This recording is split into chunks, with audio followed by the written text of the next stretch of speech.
Water Mission for Rejuvenation and Urban Transformation অর্থাৎ অমরুত এই যে 2.0 বা 2.0 সেটা সুবিধা নিয়ে আজকে এখানে ভেটেরিনারি হাসপাতাল পুকুরের উন্নতিকরণ এবং অভয়নগর বাজার পুকুরের উন্নতিকরণ এবং সৌন্দর্যায়ন এবং শিববাড়ি পুকুরের উন্নতিকরণ এবং সৌন্দর্যায়ন।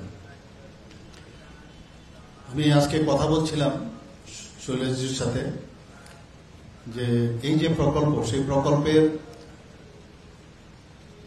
90% আমাদের সেন্ট্রাল থেকে আমাদের শেয়ার আসে আর 10% আসে আমাদের স্টেট থেকে আমাদের দিতে হয় এবং সেই ওয়েতে আমাদের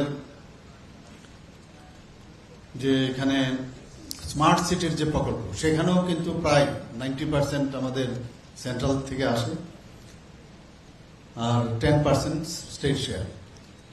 তো কথা হচ্ছে যে প্রায় 500 করোড় দেওয়া হয়েছে স্মার্ট সিটির জন্য। 500 করোড় না, এখন পর্যন্ত 500 করোড় দেওয়া হয়েছে, কিন্তু এটার কিন্তু মানে 2.0 বলে আর কিছু নেই।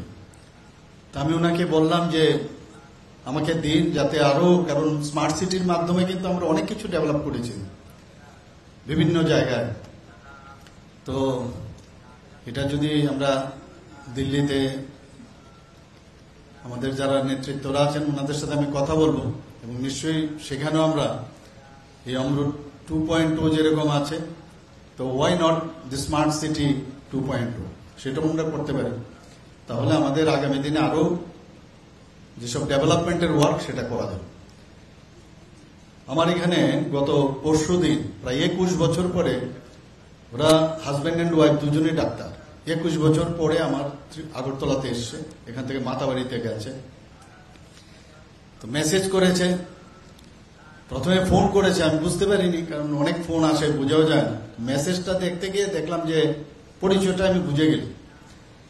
বলে আপনার সাথে আমরা এলাম, আপনার সাথে একটু দেখা করতে চাই। আমি সময় দিলাম কারণ ওরা ওই দিনে সেম ফ্লাইটে, পরশু দিনের ফ্লাইটে, বিকালের ফ্লাইটে চলে যাবে। আমি একটা বললাম যে আসুন। এসে বলছে যে 21 বছর পর আমরা আগরতলাতে আর এই সেই উদয়পুরের যে রাস্তা আমরা দেখলাম যে আসা যাওয়ার মধ্যে মানে 1.5 ঘন্টার মধ্যে আমাদের কাজ শেষ, মানে ভাবতে পারি না আমরা। এবং এত সুন্দর হয়েছে যে আমরা কলকাতায় ওনারা প্র্যাকটিস করেন, থাকেন ওখানে, বিভিন্ন জায়গায় যান, তো আগরতলাকে ওই আগের মতোই ওরা ভেবে নিয়েছে বা ত্রিপুরাকে আগের মতোই ভেবে নিয়েছে যে এইরকমই আছে। আমরা বাড়িতেও যদি ছোট একটা বাচ্চা থাকে, এ বড় হচ্ছে কিনা আমরা কিন্তু যেহেতু রোজ দেখি আমরা বুঝতে পারি না, অনেকদিন বাদে যখন আসে তখন বুঝতে পারে যে কি ছিল আর এখন কি, in all aspect, in all dimension. আজকে আইন শৃঙ্খলার কথাই বলুন, এখানে সৌন্দর্যায়নের কথাই বলুন, ডেভেলপমেন্টের কথাই বলুন, একের পর এক আমরা ডেভেলপমেন্ট করে চলছি। কারণ মোদিজি ডেভেলপ ছাড়া কোনো কথা বলেন না, উন্নয়ন ছাড়া কোনো কথা নেই। আমরাও সেই দিশায় উন্নয়ন ছাড়া কথা বলি না।